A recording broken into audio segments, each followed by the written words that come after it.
Got a few more folks coming through the door.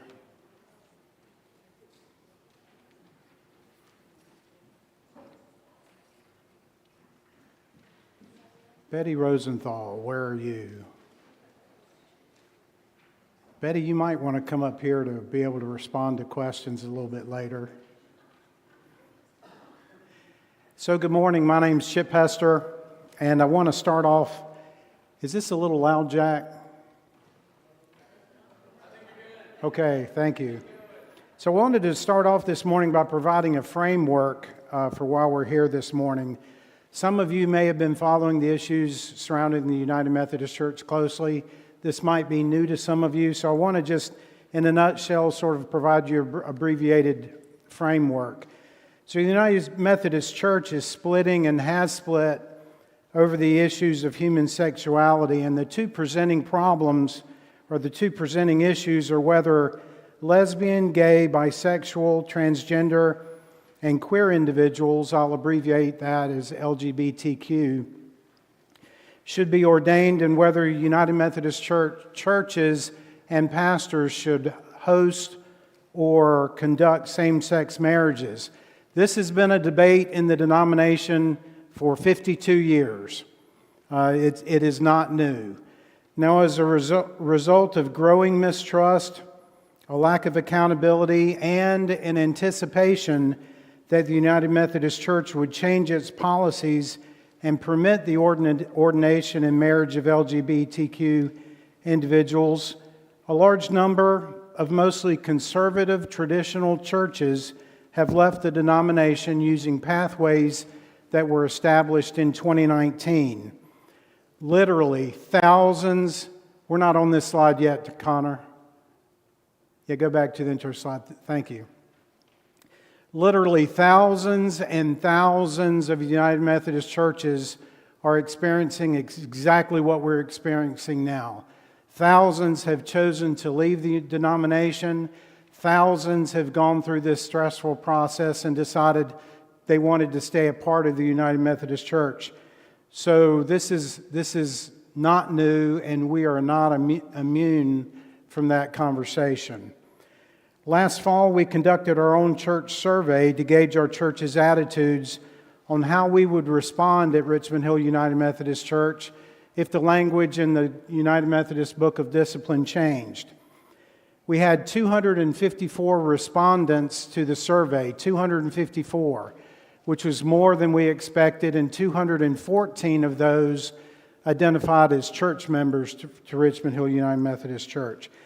And 60% of the respondents said that in their opinion, if the United Methodist Church changed its rules to allow LGBTQ ordination and same-sex marriage, that Richmond Hill United Methodist Church should leave the denomination. Now, deciding whether or not to leave the United Methodist Church is the most consequential decision a church can make. It shouldn't be the pastor's decision. It shouldn't be the decision of a small group behind closed doors. It should be a family decision, and that's what we're about this morning. It's the membership of the church that ought to determine the future of the church. So this morning I want to update you on some of the historic decisions that were recently made during the United Methodist Church conference that just ended in Charlotte on the 3rd of May. Connor, you can go to slide 2. You might remember that the General Conference is the legislative body of the United Methodist Church that meets every 4 years and legislates the rules and policies for the United Methodist Church. These rules and policies, like I mentioned, are contained in a book called the Book of Discipline. On May 21st, just a few weeks ago, our own local administrative board approved a plan for our church to hold a family vote next month on whether or not we want to depart the United Methodist Church. Our annual conference, the South Georgia Conference, has directed that any vote to depart the United Methodist Church must take place no later than the 31st of July. Procedurally, as Jay mentioned this morning, we cannot schedule a vote date until the district superintendent visits us later this month. In 2 weeks, he'll be here to visit, and that's when we will formally schedule the date. The Church Administrative Board intends to schedule the vote for the end of July as families are coming back from vacation and preparing for the start of the school year. So I'm going to talk about some of the historic decisions coming out of General Conference, the decisions that lay before us as a body of believers here at Richmond Hill United Methodist Church, and I'll talk about the timelines for those decisions. Above all, I want you to be informed so that you can go through a period of your own personal discernment, pray about it, and using all the information that we have available. Now, I don't have to tell you that I'm emotional, number one.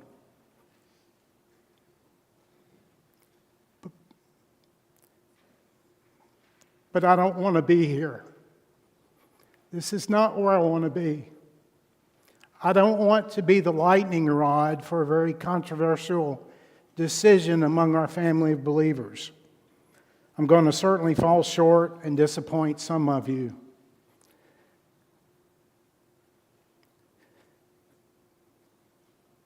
But all I can do is give you my best effort and help as a body to lead with the other leaders of the church to guide our church through this period.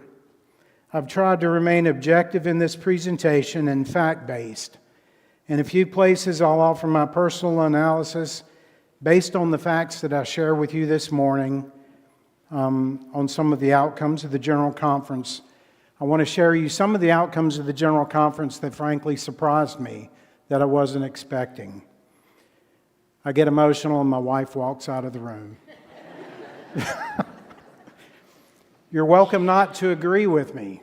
You can disagree with me. I only ask that you base your disagreement in fact, because I'm planning to provide you facts this morning. Above all, I ask that we be kind. We're a Christian body. Be kind. So I ask you to hold your questions till the end of the information session to ensure that I can present all the information that I think you need to hear. We're recording this. So later, when it's time for questions, we'll ask you to come to the microphone up here to the center aisle, because otherwise you won't be heard. And you can ask your questions. So I've talked about the purpose. Just a quick review. Our denomination formed in 1968. And from its beginning, this has been a contested, debated issue within the United Methodist Church. And every 4 years during the church's General Conference, it's been debated and voted on. About 2016, things became to a head. One of the more liberal jurisdictions within the church elected an open lesbian bishop. And a year later, the judiciary of the United Methodist Church deemed her election invalid, but she remained in office, and she's still in office today. Clergy began gradually, increasingly performing same-sex marriages in violation of the church law.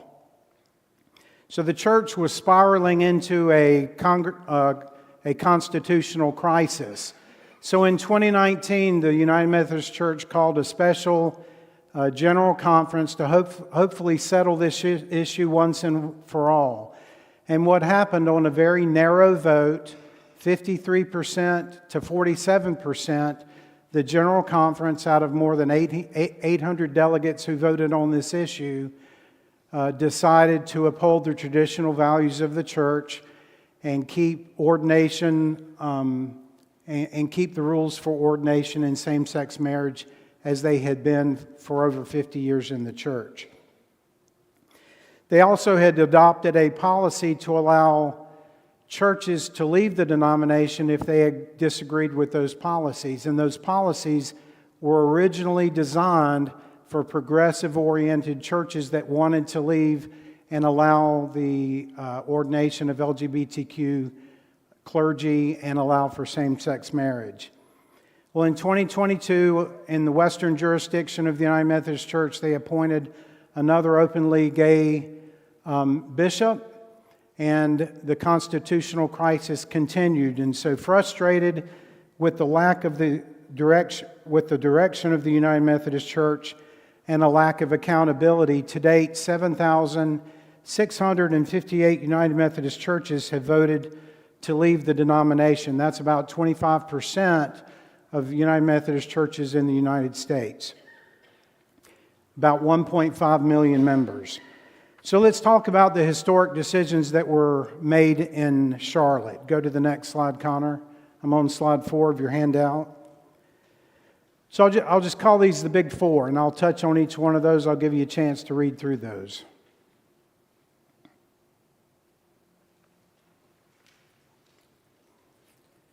So Connor, if you go to slide 5 first, paragraph 304.3, which was the paragraph that said the practice of homosexuality is incompatible with Christian teaching, and that self-avowed practicing homosexuals would not be certified as candidates or ordained as ministers within the United Methodist Church. That language was removed from the Book of Discipline. So when you hear in the news that restrictive language was removed, that's the exact language that was removed from the Book of Discipline. Number 2, go to the next slide, Connor. They've redefined marriage within the United Methodist Church. So the new definition of marriage within the United Methodist Church is: within the church, we affirm marriage as a sacred lifelong covenant that brings two people of faith, an adult man and woman of consenting age, or two adult persons of consenting age, into union with one another. So that's another big change that was decided out of this General Conference. Go to the next slide, this slide number 3. So the other big change was the church's definition and their interpretation of human sexuality. And so I want to compare this, and starting on the left-hand side, we have what the old version was, and I just want to focus on the bold font that you see here. The church's traditional stance has been that sexual relations are affirmed only within a covenant of monogamous heterosexual marriage.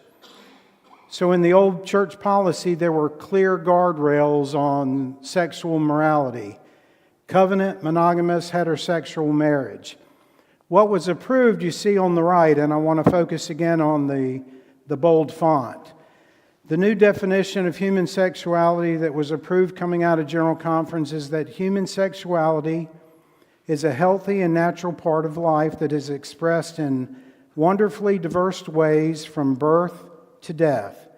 It is shaped by a combination of nature and nurture, heredity and genetic factors on the one hand, and childhood development and environment on the other.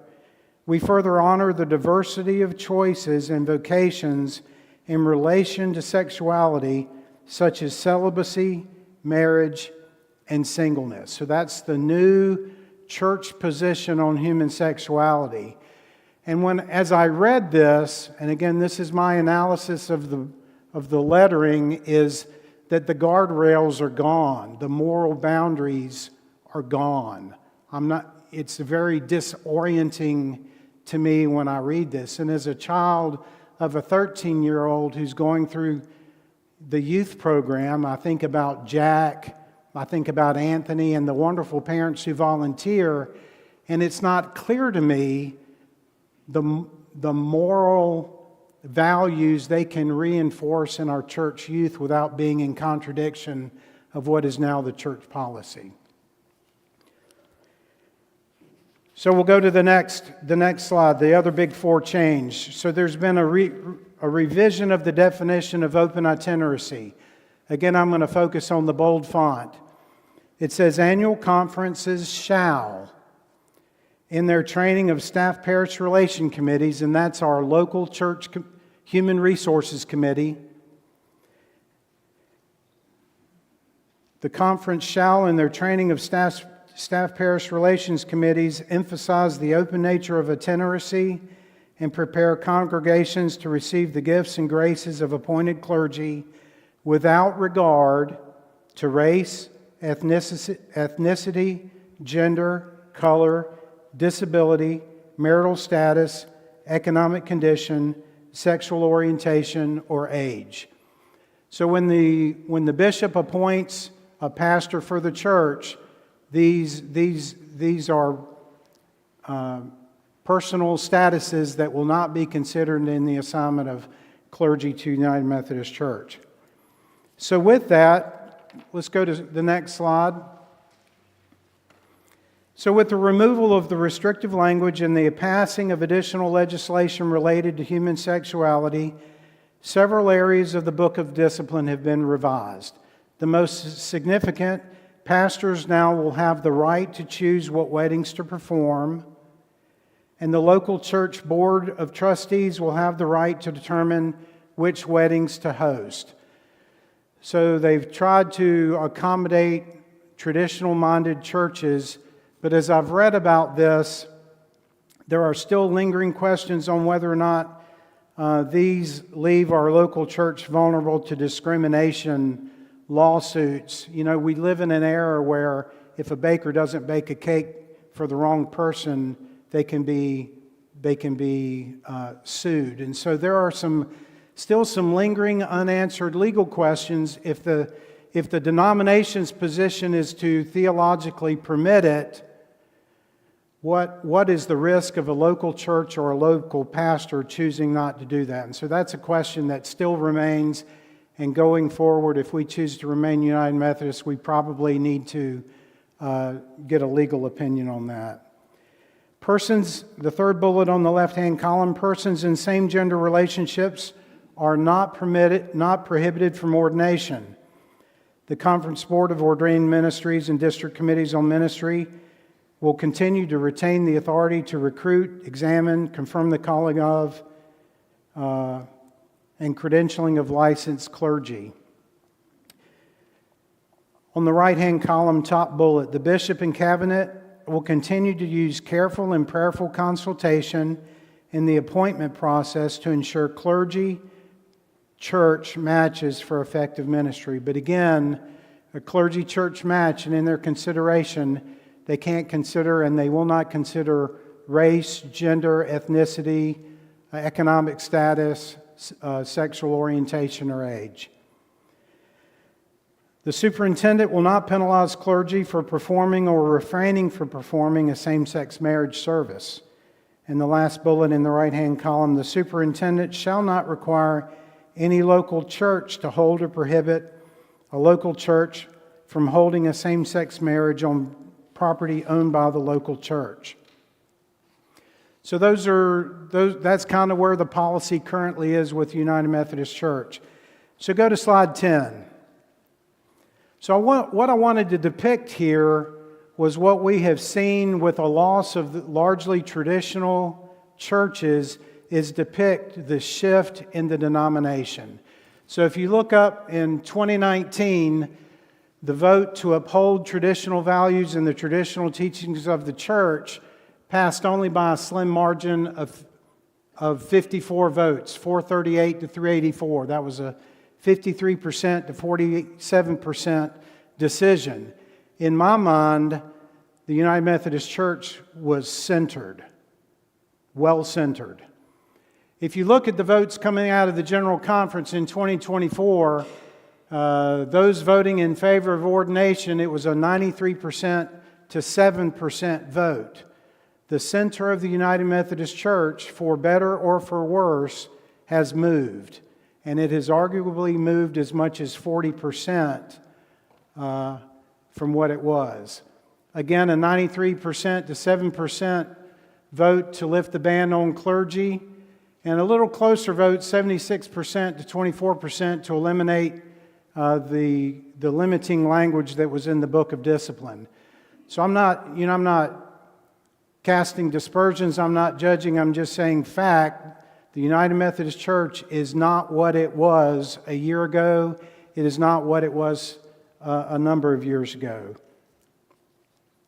So the other surprise in that bottom statement, these were historic decisions by the United Methodist Church, and this legislation was all passed without floor debate at the General Conference using a legislative procedure known as consent calendar, in which multiple pieces of legislation deemed to be non-controversial and not requiring debate are bundled together for a simple up or no down vote with no debate.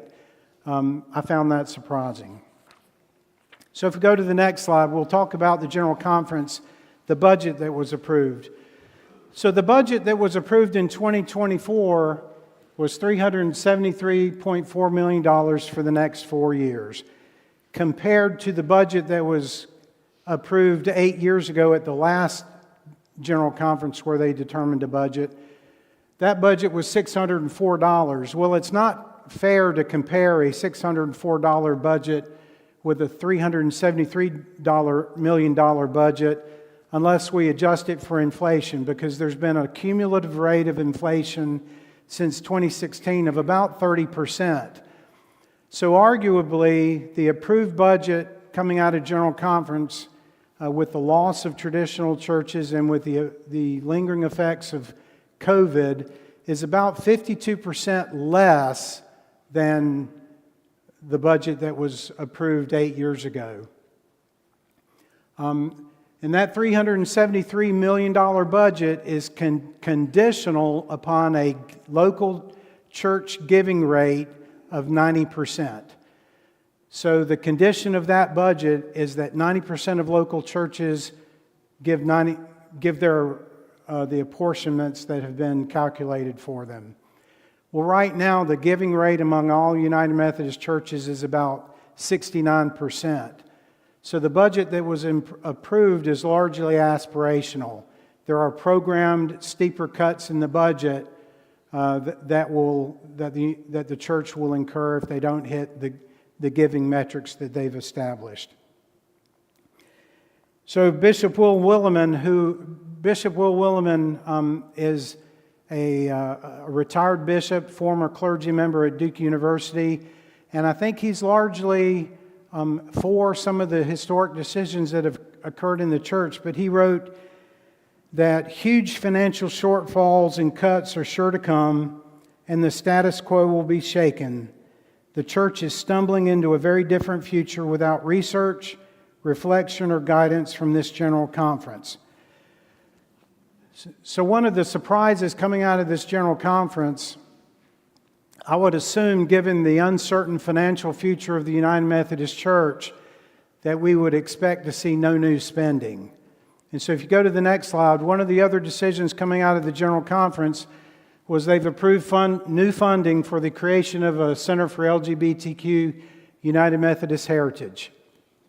That was a surprise to me. It's just the timing of it, the funding of it, given the current financial picture of the church, was a surprise to me. On a different topic, the other surprise to me was the resolution to divest from Israeli bonds. It was a church, the General Conference voted to approve that resolution, and it will go into the record of this General Conference as a resolution to the United Methodist Church. Now, we all know what's going on in Israel. You may have an opinion of what's going on in Israel.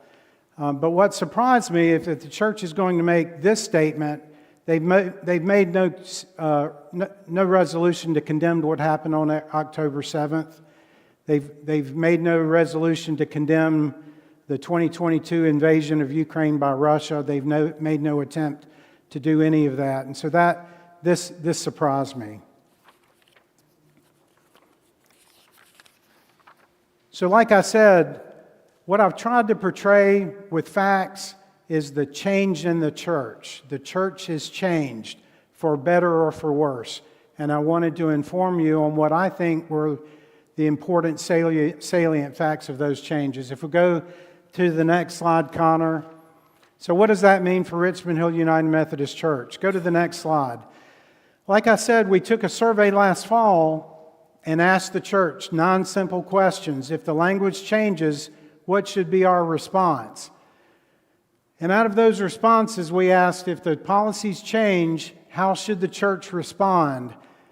And at a margin of 2.5 to 1, 60% of the church said we should depart the United Methodist Church. And at that time, only 24% of the church said that we should remain United Methodist. So that was an indicator, and that tells me that our church leans traditional, leans conservative, but by no means are we a homogeneous congregation. In the green bar, we asked the question, if the United Methodist Church's policies change and Richmond Hill United Methodist Church remains a United Methodist Church, how would you respond? And 47% of the respondents said that they would choose to leave the church and go elsewhere, out of 254 respondents. The last question you see there in the yellow bar, we asked if the United Methodist Church policies change and Richmond Hill United Methodist Church departs from the United Methodist Church, how would you respond? And only 28% of the respondents said they would leave the church. So what I want to portray to you is we've got two really lousy choices to make as a congregation. We lose at either one of these choices. One perhaps is mathematically preferable to the other. But the point I hope to make, and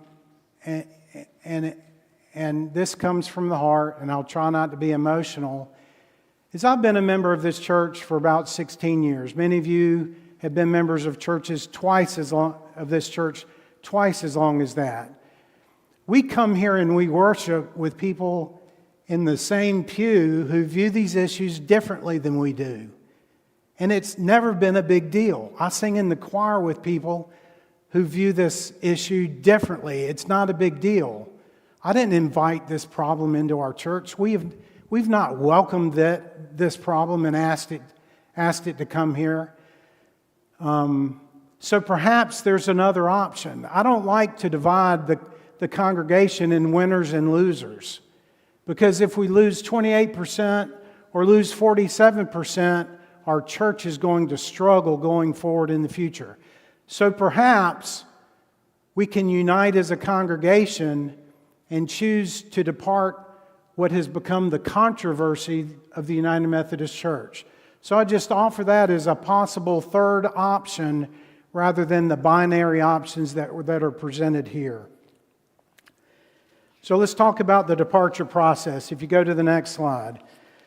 So I'm on slide 15. The South Georgia Conference has approved a departure policy which includes the following. Churches who depart have the right to leave and take property and assets with them. Many of you know this, but just for clarification, the membership of this church over the decades has paid for this building. We're paying for the ministry center. We have paid for the property.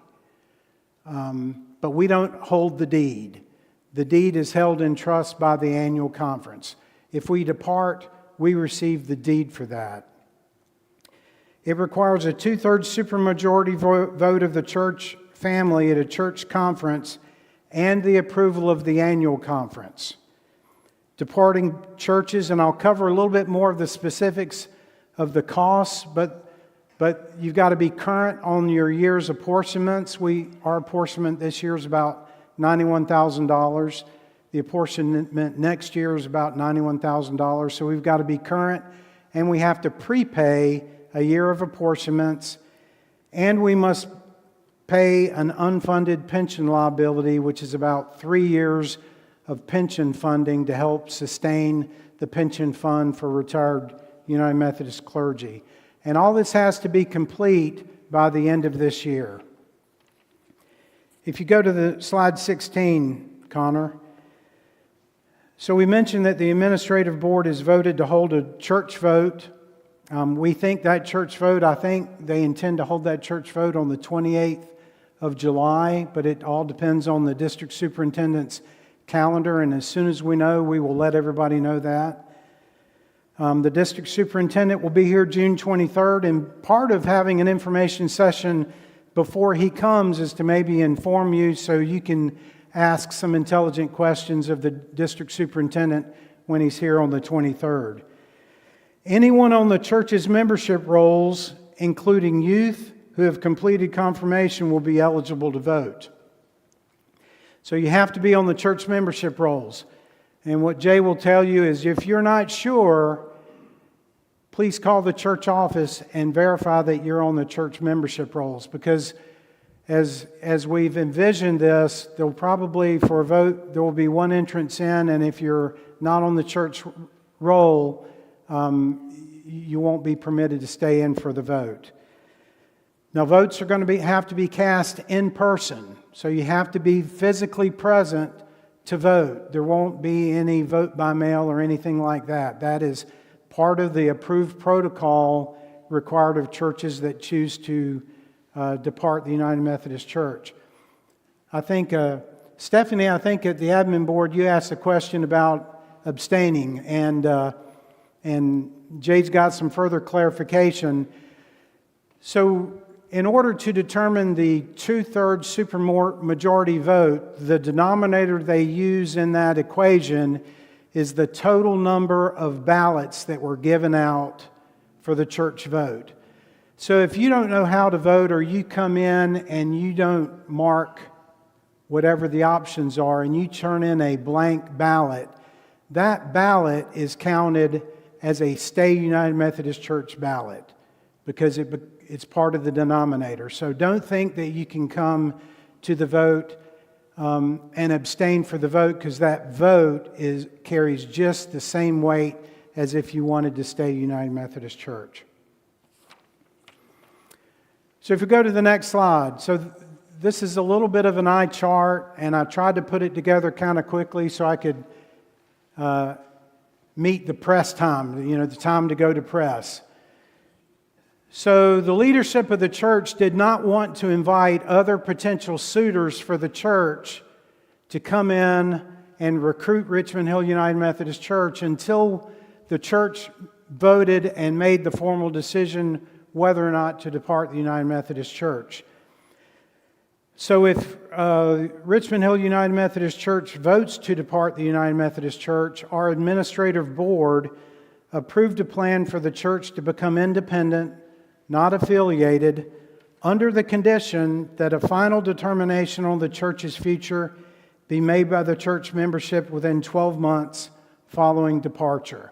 So that way, if we depart, we can plan to become independent for 4 months, for 6 months, but no more than 12 months until we as a church family determine what our forward direction will be as a church.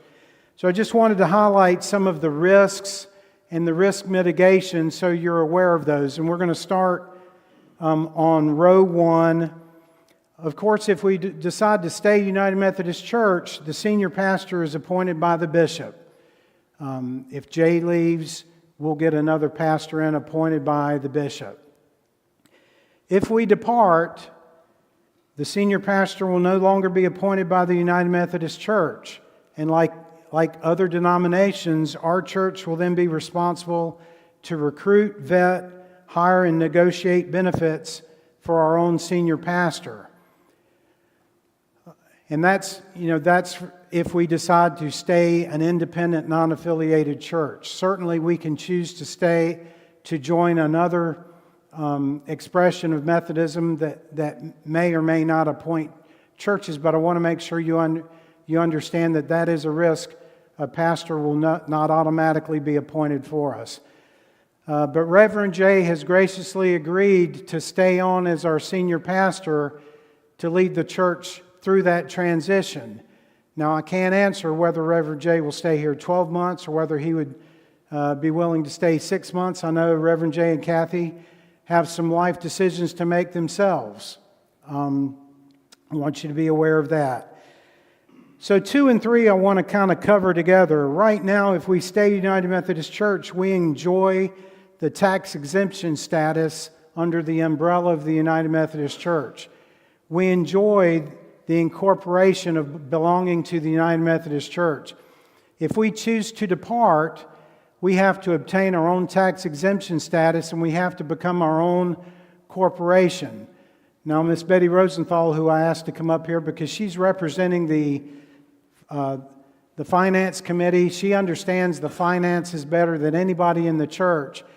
And Betty's been hard at work, and I understand, talking to Betty Friday, she has already obtained, for contingency purposes, the church already has articles of incorporation. And if the church chooses to vote to depart the United Methodist Church, she is prepared to hit send on an email to the IRS for the church to obtain its own tax exemption status. Again, just lean forward to get ahead of the curve for contingency purposes if that's the decision of the church. So row number 4, if the church stays the United Methodist Church, we will be operating under the revised 2024 Book of Discipline that contains the changes that I went over this morning. If we choose to depart the United Methodist Church, we will have to adopt our own rules, policies, and governance structure. And as a mitigation step, the recommendation is if we did depart, that the Church Administrative Board would approve fully adopting the 2016 version of the United Methodist Church Book of Discipline to provide the rules, the authority, and the governance structure for the church, as long as we chose to stay independent until we make a final decision for the church. Number 5, I don't want to quantify this, but I think if we choose to stay United Methodist, this presents the greatest risk of loss of staff of the church. I'm not going to characterize that in any other way. I'm not going to speak for Jay or Kathy or any other church, but I'm going to make that statement that to me that option presents the greatest risk of loss of church staff. If we depart the United Methodist Church, this option presents the least risk of church staff loss. I'm not saying that it eliminates it, but I asked Jay how to characterize this, and I think it's safe to say that the church staff, it may not be in a majority opinion, but it's the consensus that the church would like things to stay the way it's been. And finally, I talked about row 6, the potential membership loss, 47%, 28%. None of those are good options. Perhaps the best option is we unite and depart and separate from the controversy and determine our own way forward. So let's talk about the specific costs as best as we can capture them. So I've divided, with the help of a lot of smart people, I've divided these costs into 2 categories. And the first category I'm going to cover is what we consider sunk costs. And these are costs, like I said, next year if we stay UMC, we're going to have to pay $91,000 in apportionments. If we choose to depart, we just got to prepay that $91,000 a year and ahead.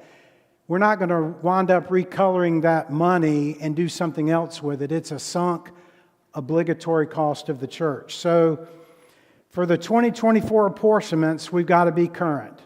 And we're currently current. We've currently paid about half that amount and owe the remaining balance through the rest of this year. We would owe an additional year of apportionments for 2025 that would need to be paid this year. And the Finance Committee has already established the process for the prepayments required out of church cash reserves. I mentioned we would have to pay 3 years of pension obligation, which is about $64,000. Right now we pay about $20,000 a year for pension payments for clergy pension. So we would have to pay 3 years prepayment and pay that this year. If we change the name of the church, we're going to have to refinance the mortgage, the $1.5 million mortgage of the ministry center. Okay, we are currently enjoying less than a 3% interest rate on that $1.5 million mortgage. When we refinance the mortgage, that mortgage interest rate's probably going to jump up to, 6-7%, maybe slightly more. So for a period of time that would have been the remaining year and a half or so of the current mortgage, we would pay a higher interest rate. Now there is an option when we refinance, we can, and Betty, I'm going to butcher this, we can recollateralize the insurance for a lesser amount, and it would offset the increased interest rate payments for the mortgage. Either way, the consensus out of the Finance Committee is those extra costs are manageable. Now, other costs associated with the departure. I mentioned corporate structure costs. Those have already been funded by a private anonymous church member. And we're going to have to rebrand the church. There are 2 signs out front that need to be rebranded. We'll have to take the United Methodist Church off, take off the flame on the cross. At the time of press, the suspense, the estimate was $50,000. And Betty got a quote from Doug Bean Sign Company that really to refurbish the church sign and the preschool sign came in at an estimate of about $18,000. If we wanted new signs, then it would be in the $55,000 to $65,000 range. And I did want you to know that the church preschool has approved to pay up to $50,000 to cover those costs. So although there are some costs and some prepayments involved, the Finance Committee's consensus is that it is manageable and there are no unfunded costs associated with departure. So my last slide coming up, let me talk about the timeline. And a lot of this timeline is driven based on the anticipated potential change of our bishop, Bishop David Graves. We could get a new bishop the end of September, the 1st of September. So this timeline is driven by that.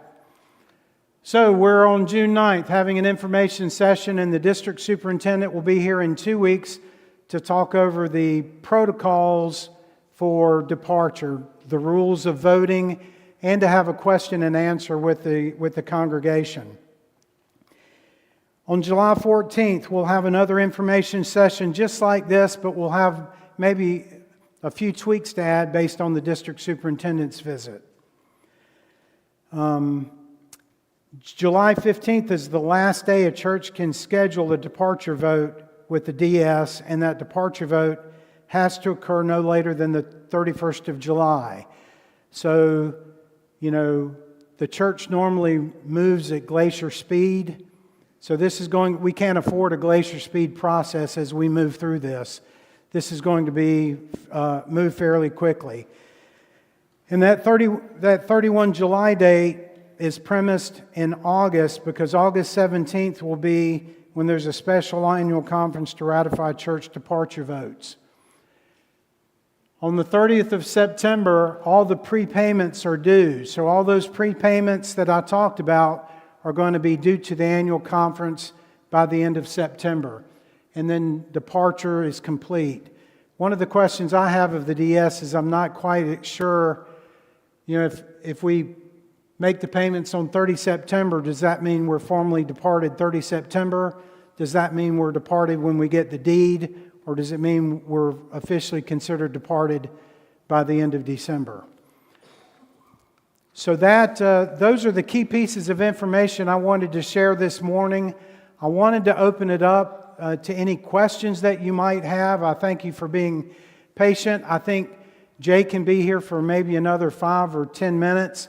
And we wanted to offer questions for those of you who may be getting ready to go to the modern service first, so you could get your questions asked and answered and then transition to the 11 o'clock.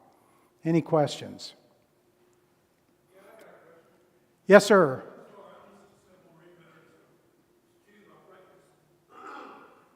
Can I bring the mic to you? Just because it's being recorded. I want to say one Marine veteran, so excuse my frankness.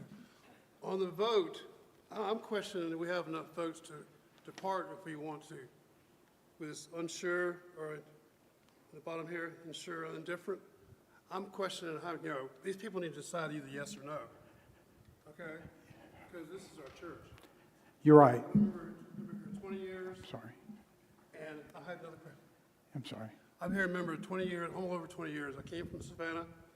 You know, I love Richmond Hill. I just love this church. But I mean, I can go. I'm a Marine. I can adapt. I can go somewhere else. But these people need to decide yes or no on this vote. I mean, that's simple to me. Yes, sir, I agree with you, and that's part of the purpose of having an information session. It's the church's decision. I mean, they need to make a decision, yes or no, because this is our church, you know? I agree. And we don't know which way the vote will go. And that's why we're encouraging people to learn and make a decision, because there is a significant number of people who either decided they didn't have enough information, they weren't sure, or they were indifferent. Right. And I'm saying also, too, who picks the people to go to this charge conference, this church, you know, the delegates to go to the main conference? Those delegates, I think, Jay, are elected by the annual conferences themselves. Okay. And also, too, if we don't depart, would there be a list of churches we can go to? You know, because I'm not going to stay here. You know, I was brought up in the old Bible traditional ways. I'm not going to stay here if that's the case. Will there be places we can go? I think, I can't speak for the church. I think you'd have to conduct your own research and go where God led you to go. Okay. Thank you. Yes, sir. Thank you for the question. Yes, ma'am. Can you come up to the mic so you can be heard?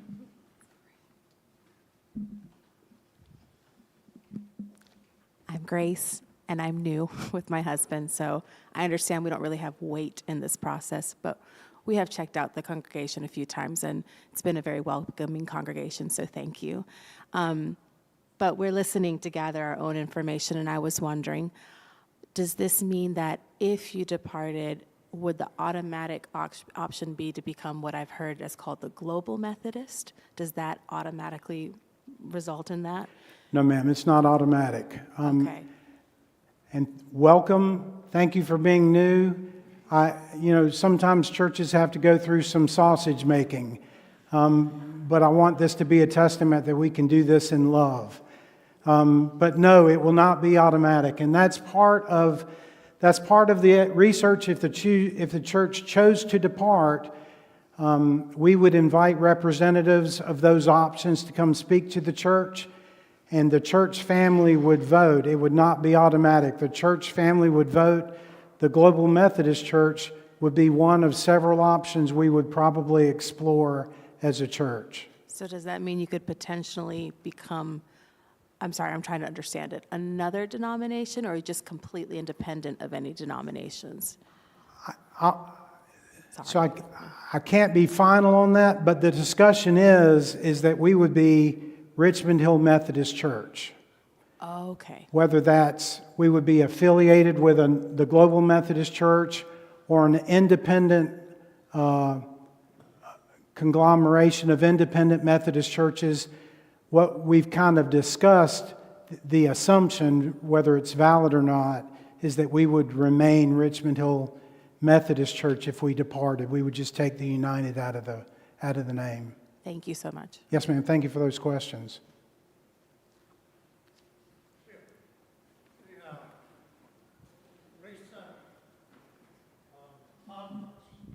If I understood it right, voted to do away with disaffiliation. So how does that affect? So just for those listening to the recording, so you can listen, the question was, our understanding coming out of General Conference was that they eliminated the disaffiliation option.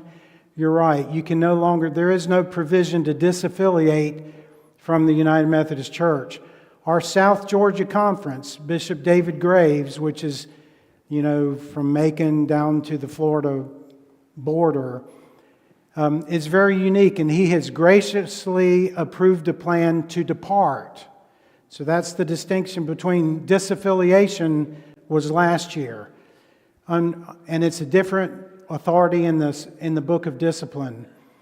Under paragraph 2549 of the Book of Discipline, he is affording us the opportunity to depart using the paragraph that is used when churches close. So technically the church would close, they would sell the church at no cost to us, and then we would reopen it as a different entity. So that's a benefit that we have of being part of the South Georgia Conference.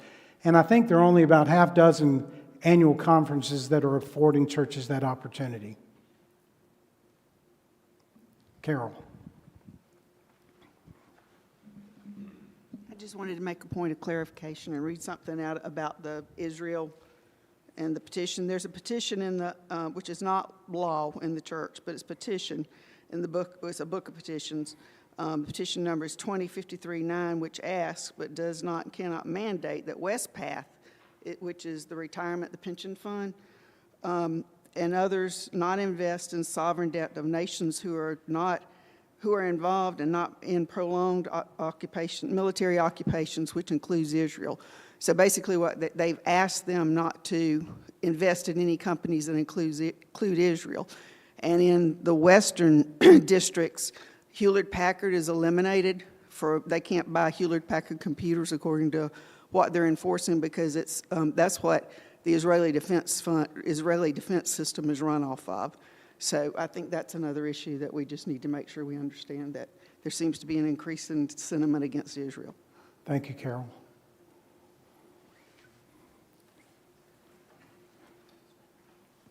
Yes, sir. Gary.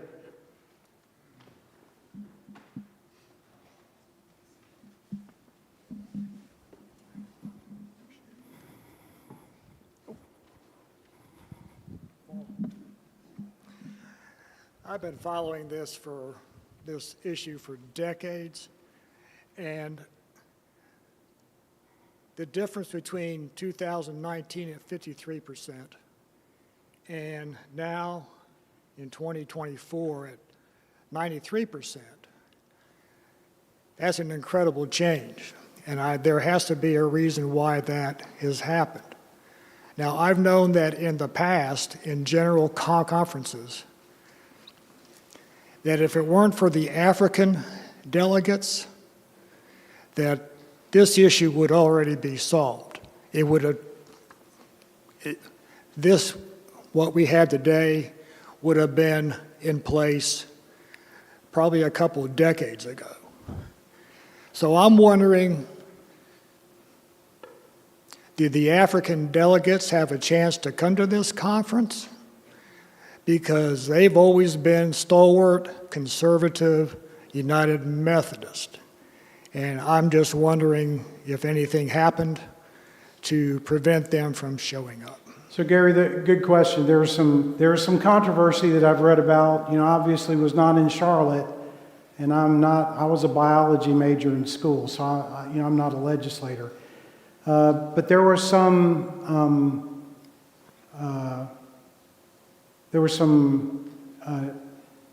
problems with African delegates getting their credentials and paperwork to come, and so there were some African delegates that weren't permitted to come. There were some people, the speed of the legislation was one, the fact that it was wrapped up in a consent calendar and not open for debate is part of it. And so it's not that they did anything wrong, but things were well organized. They didn't want another general conference like we saw in 2019. And so it appears that there were steps put in place to make sure that it appeared to be a very unanimous general conference. That's what I can offer. But thank you, Gary. Sounds fishy to me. Thank you. Yes, ma'am. Can I get the mic real quick?